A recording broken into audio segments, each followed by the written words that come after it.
ನಗರದಿಂದ ಸುಮಾರು 30ರಿಂದ 35 ಕಿಲೋಮೀಟರ್ ದೂರದಲ್ಲಿರುವ ಬಿಡದಿ ಇಂದು ಕರ್ನಾಟಕದ ಅತ್ಯಂತ ವೇಗವಾಗಿ ಬೆಳೆಯುತ್ತಿರುವ ಕೈಗಾರಿಕಾ ಮತ್ತು ವಸತಿ ಪ್ರದೇಶಗಳಲ್ಲಿ ಒಂದಾಗಿದೆ. ಒಂದು ಕಾಲದಲ್ಲಿ ಕೃಷಿಯನ್ನೇ ಅವಲಂಬಿಸಿದ್ದ ಈ ಊರು ಇಂದು ಇಂಡಸ್ಟ್ರಿ, ರಿಯಲ್ ಎಸ್ಟೇಟ್, ಐಟಿ ಹಾಗೂ ಎಐ ಕಂಪನಿಗಳ ಹೂಡಿಕೆಯಿಂದ ದೇಶದ ಗಮನವನ್ನ ಸೆಳೆಯುತ್ತಿದೆ. ಆದರೆ ಈ ಬೆಳವಣಿಗೆಯ ನಡುವೆ ಜನರನ್ನ ಕಾಡುತ್ತಿರುವ ದೊಡ್ಡ ಸಮಸ್ಯೆ ಅಂದ್ರೆ ಕುಡಿಯುವ ನೀರಿನ ಕೊರತೆ.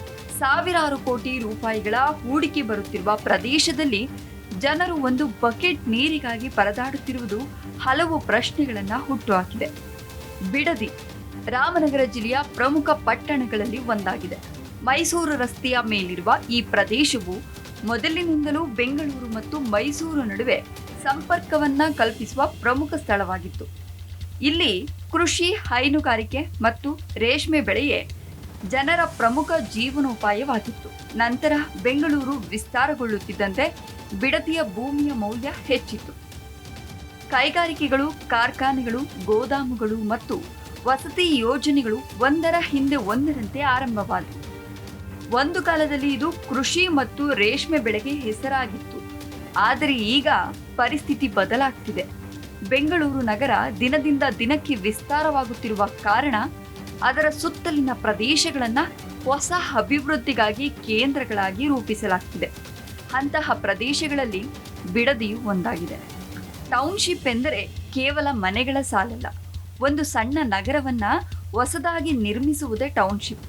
ಜನರು ವಾಸಿಸಲು ಮನೆ, ಕೆಲಸ ಮಾಡಲು ಕಚೇರಿ, ಓದಲು ಶಾಲೆ, ಚಿಕಿತ್ಸೆಗಾಗಿ ಆಸ್ಪತ್ರೆ, ಮನರಂಜನೆಗೆ ಪಾರ್ಕ್, ಶಾಪಿಂಗ್ ಮಾಡಲು ಮಾಲ್, ಸಂಚಾರಕ್ಕೆ ರಸ್ತೆ ಎಲ್ಲವೂ ಒಂದೇ ಯೋಜನೆಯಡಿ ನಿರ್ಮಾಣವಾಗುತ್ತೆ. ಬಿಡದಿಯಲ್ಲಿ ಪ್ರಸ್ತಾಪವಾಗಿರುವ ಯೋಜನೆಗಳ ಪ್ರಮುಖ ಉದ್ದೇಶ ಅಂದರೆ ಬೆಂಗಳೂರಿನ ಮೇಲಿರುವ ಜನಸಂಖ್ಯೆ ಮತ್ತು ಕೈಗಾರಿಕೆಗಳ ಒತ್ತಡವನ್ನ ಕಡಿಮೆ ಮಾಡುವುದು. ಮೊದಲನೇದಾಗಿ ವಸತಿ ಪ್ರದೇಶಗಳು ನಿರ್ಮಾಣವಾಗಲಿವೆ. ಸಾವಿರಾರು ಅಪಾರ್ಟ್ಮೆಂಟ್ಗಳು, ವಿಲ್ಲಾಗಳು, ಫ್ಲಾಟ್ಗಳು ಮತ್ತು ಕೈಗೆಟಕುವ ದರದ ಮನೆಗಳನ್ನು ನಿರ್ಮಿಸುವ ಉದ್ದೇಶವಿದೆ. ಐಟಿ ಉದ್ಯೋಗಿಗಳು, ಕೈಗಾರಿಕೆಗಳಲ್ಲಿ ಕೆಲಸ ಮಾಡುವವರು ಮತ್ತು ಮಧ್ಯಮ ವರ್ಗದ ಕುಟುಂಬಗಳನ್ನು ಗಮನದಲ್ಲಿ ಇಟ್ಟುಕೊಂಡು ಈ ಯೋಜನೆಯನ್ನ ರೂಪಿಸಲಾಗ್ತಿದೆ. ಇದರ ಜೊತೆಗೆ ಎಐ ಮತ್ತು ಐಟಿ ಪಾರ್ಕ್ಗಳು ಕೂಡ ಬರಲಿವೆ ಎಂಬ ನಿರೀಕ್ಷೆ ಇದೆ. Artificial intelligence, machine learning, robotics, deep tech, software development ಮತ್ತು ಸ್ಟಾರ್ಟ್ಅಪ್ ಕಂಪನಿಗಳಿಗೆ ವಿಶೇಷ ಕ್ಯಾಂಪಸ್ಗಳನ್ನು ನಿರ್ಮಿಸುವ ಯೋಜನೆಗಳ ಬಗ್ಗೆ ಚರ್ಚೆಗಳು ನಡೀತಾ ಇವೆ. ಸಾವಿರಾರು ಯುವಕರಿಗೆ ಉದ್ಯೋಗ ಸೃಷ್ಟಿಯಾಗಬಹುದು ಎಂಬ ನಿರೀಕ್ಷೆ ಕೂಡ ಇದೆ. ಇದರ ನಂತರ ಬರುತ್ತವೆ ಡೇಟಾ ಸೆಂಟರ್ಗಳು. ಡೇಟಾ ಸೆಂಟರ್ ಎಂದರೆ ಇಂಟರ್ನೆಟ್ನ ಹೃದಯ. ನೀವು ಯೂಟ್ಯೂಬ್ ನೋಡುವುದು, ಗೂಗಲ್ ಬಳಸುವುದು, ಆನ್ಲೈನ್ ಬ್ಯಾಂಕಿಂಗ್ ಮಾಡುವುದು, ಚಾಟ್ ಜಿಪಿಟಿಯನ್ನು ಬಳಸುವುದು ಇವೆಲ್ಲವೂ ಡೇಟಾ ಸೆಂಟರ್ಗಳ ಮೂಲಕವೇ ನಡೆಯುತ್ತೆ.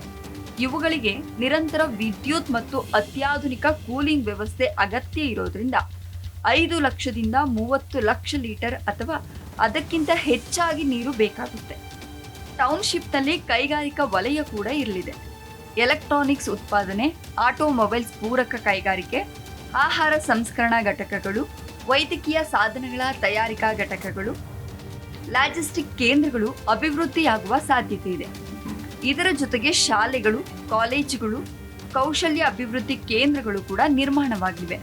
ಹೊಸ ಜನಸಂಖ್ಯೆಗೆ ಶಿಕ್ಷಣ ಸೌಲಭ್ಯವನ್ನು ಒದಗಿಸಲು ಇದು ಅಗತ್ಯವಾಗಿದೆ. ಆಸ್ಪತ್ರೆಗಳು, ಮಲ್ಟಿ ಸ್ಪೆಷಾಲಿಟಿ ಹೆಲ್ತ್ ಸೆಂಟರ್ಗಳು, ಡಯಾಗ್ನೋಸ್ಟಿಕ್ ಲ್ಯಾಬ್ಗಳು ಕೂಡ ಟೌನ್ಶಿಪ್ನ ಭಾಗವಾಗಲಿವೆ. ಆರೋಗ್ಯ ಸೇವೆಗಳನ್ನು ಜನರಿಗೆ ಹತ್ತಿರದಲ್ಲೇ ಒದಗಿಸುವ ಉದ್ದೇಶ ಇದಾಗಿದೆ. ಇನ್ನು shopping mall, super market, hotel, restaurant, cinema multiplex, bank, ಕಚೇರಿಗಳು ನಿರ್ಮಾಣವಾಗಿ ಜನರು ಬೆಂಗಳೂರಿಗೆ ಹೋಗದೆ ತಮ್ಮ ದೈನಂದಿನ ಅಗತ್ಯಗಳನ್ನು ಸ್ಥಳೀಯವಾಗಿಯೇ ಪೂರೈಸಿಕೊಳ್ಳುವ ವ್ಯವಸ್ಥೆಯನ್ನು ಮಾಡಲಾಗುತ್ತೆ. ಸಾರಿಗೆ ವ್ಯವಸ್ಥೆಯಲ್ಲೂ ಕೂಡ ಬದಲಾವಣೆ ಆಗಲಿದೆ. ಅಗಲವಾದ ರಸ್ತೆಗಳು, ಬಸ್ ಸಂಪರ್ಕ, ಭವಿಷ್ಯದ ಮೆಟ್ರೋ ಸಂಪರ್ಕಕ್ಕೆ ಅವಕಾಶ, ಸ್ಮಾರ್ಟ್ ಟ್ರಾಫಿಕ್ ವ್ಯವಸ್ಥೆ, ಎಲೆಕ್ಟ್ರಿಕ್ ವಾಹನಗಳ ಚಾರ್ಜಿಂಗ್ ಕೇಂದ್ರಗಳನ್ನು ಅಭಿವೃದ್ಧಿಪಡಿಸುವ ಉದ್ದೇಶವನ್ನು ಹೊಂದಿದೆ. ಆದರೆ ಈ ಎಲ್ಲ ಅಭಿವೃದ್ಧಿಯ ನಡುವೆ ದೊಡ್ಡ ಪ್ರಶ್ನೆ ಏಳುತ್ತಿದೆ. ಈ ಎಲ್ಲ ಯೋಜನೆಗಳಿಗೆ ಭೂಮಿ ಎಲ್ಲಿಂದ ಬರುತ್ತೆ? ಅದಕ್ಕಾಗಿ ಕೆಲವು ಪ್ರದೇಶಗಳಲ್ಲಿ ಮರಗಳನ್ನ ತೆರವುಗೊಳಿಸುವ ಪರಿಸ್ಥಿತಿ ಉಂಟಾಗಬಹುದು ಎಂಬ ಆತಂಕವನ್ನ ಪರಿಸರವಾದಿಗಳು ವ್ಯಕ್ತಪಡಿಸುತ್ತಿದ್ದಾರೆ. ಮರಗಳ ಸಂಖ್ಯೆ ಕಡಿಮೆಯಾದರೆ ತಾಪಮಾನ ಏರಿಕೆ, ಮಳೆ ನೀರಿನ ಸಂಗ್ರಹ ಕಡಿಮೆಯಾಗುತ್ತೆ, ಅಂತರ್ಜಲ ಮಟ್ಟ ಕುಸಿತ, ಜೀವ ವೈವಿಧ್ಯದ ಮೇಲೆ ಪರಿಣಾಮ ಉಂಟಾಗುವ ಸಾಧ್ಯತೆ ಇದೆ ಎಂದು ತಜ್ಞರು ಎಚ್ಚರಿಸುತ್ತಾರೆ.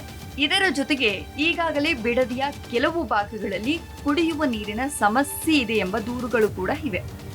ಜನರಿಗೆ ಸಾಕಷ್ಟು ನೀರು ಒದಗಿಸುವ ವ್ಯವಸ್ಥೆ ಬಲಪಡಿಸದೆ ಹೊಸ ಟೌನ್ಶಿಪ್ಗಳನ್ನು ನಿರ್ಮಿಸಿದರೆ ಭವಿಷ್ಯದಲ್ಲಿ ನೀರಿನ ಬಿಕ್ಕಟ್ಟು ಮತ್ತಷ್ಟು ಹೆಚ್ಚಾಗಬಹುದು ಎಂಬ ಆತಂಕ ಕೂಡ ಇದೆ. ಹೀಗಾಗಿ ಅಭಿವೃದ್ಧಿ ಮತ್ತು ಪರಿಸರ ಎರಡೂ ಸಮಾನವಾಗಿ ಸಾಗಬೇಕಾಗಿದೆ. ಹೊಸ ಕೈಗಾರಿಕೆಗಳು ಬರಬೇಕು, ಉದ್ಯೋಗಗಳು ಸೃಷ್ಟಿಯಾಗಬೇಕು. ಆದರೆ ಅದೇ ಸಮಯದಲ್ಲಿ ಮರಗಳ ಸಂರಕ್ಷಣೆ, ಮಳೆ ನೀರು ಸಂಗ್ರಹ, ನೀರಿನ ಮರುಬಳಕೆ, ಹಸಿರು ಪ್ರದೇಶಗಳ ಅಭಿವೃದ್ಧಿ ಮತ್ತು ಸ್ಥಳೀಯ ಜನರ ಮೂಲಭೂತ ಸೌಲಭ್ಯಗಳಿಗೂ ಆದ್ಯತೆಯನ್ನ ನೀಡಬೇಕು.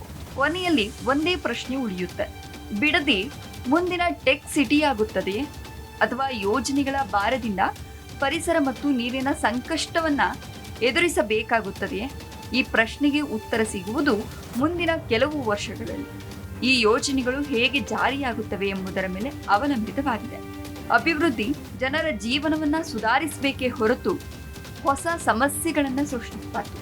ಇದೇ ಬಿಡದಿಯ ಭವಿಷ್ಯದ ನಿಜವಾದ ಪರೀಕ್ಷೆಯಾಗಿದೆ.